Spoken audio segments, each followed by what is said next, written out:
Sadi Chandradi merupakan seorang produk desainer diadili di Pengadilan Negeri Surabaya. Dirinya diadili atas dakwaan merekam video secara diam-diam tiga model wanita yang sedang ganti baju lalu menyebarkannya di media sosial.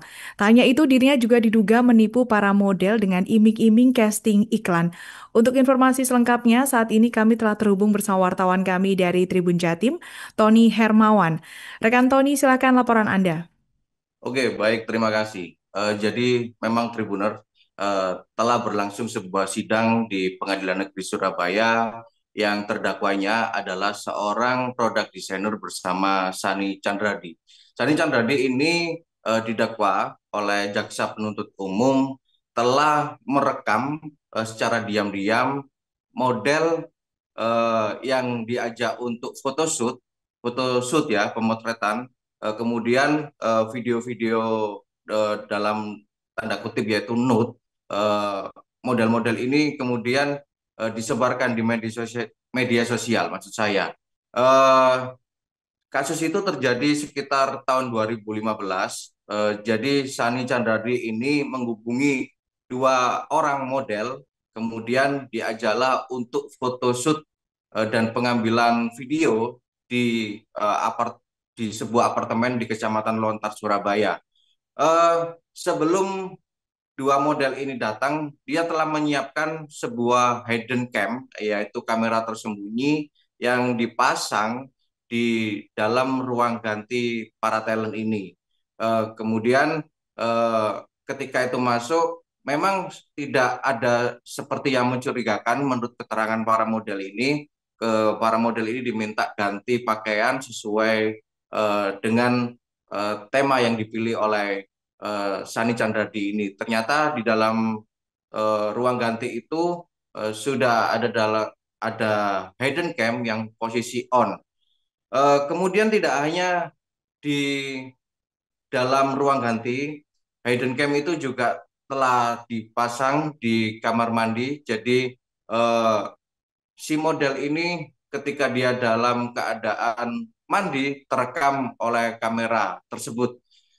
Kemudian setelah casting tersebut, para model ini tidak ada yang dihubungi kembali untuk menerima job lanjutan, sehingga diduga eh, casting produk makanan itu hanya digunakan untuk modus agar bisa bertemu dengan model. Di tahun 2018 juga terjadi eh, semacam hal tersebut yang dilakukan oleh Sani Chandradi.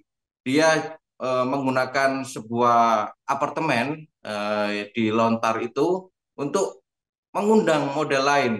Modus yang digunakan sama yaitu dengan dalih photoshoot, kemudian di ruang ganti model sudah dipasang kamera tersembunyi.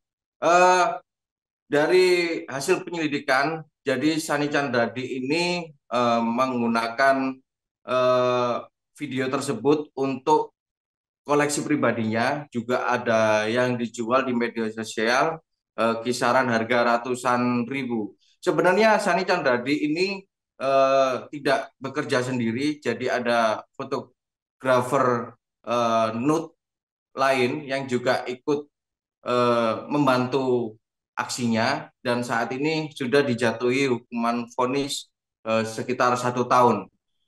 Dan yang mengejutkan, eh, pada saat sidang perkara ini berlangsung di Pengadilan Surabaya, modelnya ini mengungkapkan bahwa baru mengetahui bahwa video waktu pengambilan pemotretan itu direkam 10 tahun setelah kejadian. Jadi korban ini eh, ada yang menjadi korban ketika masih berusia belasan tahun. Ada yang usia 16 tahun, ada yang masih usia 14 tahun. Eh, Sani Chandradi ini di Pengadilan Negeri Surabaya dijerat dengan pasal Undang-Undang ITE, dan para korbannya ini berharap Majelis Hakim di Pengadilan Negeri Surabaya ini dapat memberi vonis hukuman yang berat, karena menurutnya Sani Chandradi ini sudah sangat meresahkan eh, melakukan asusila yang cenderung kepada anak-anak, lebih tepatnya ke arah predator. Sehingga para korban ini berharap dengan hukuman yang akan diterima Sani tidak ada pelaku-pelaku lain yang seperti Sani Cadadi. Begitu. Baik, terima kasih rekan Tony Hermawan untuk laporan Anda dan selamat bertugas kembali. Download Tribun X sekarang, menghadirkan lokal menjadi Indonesia.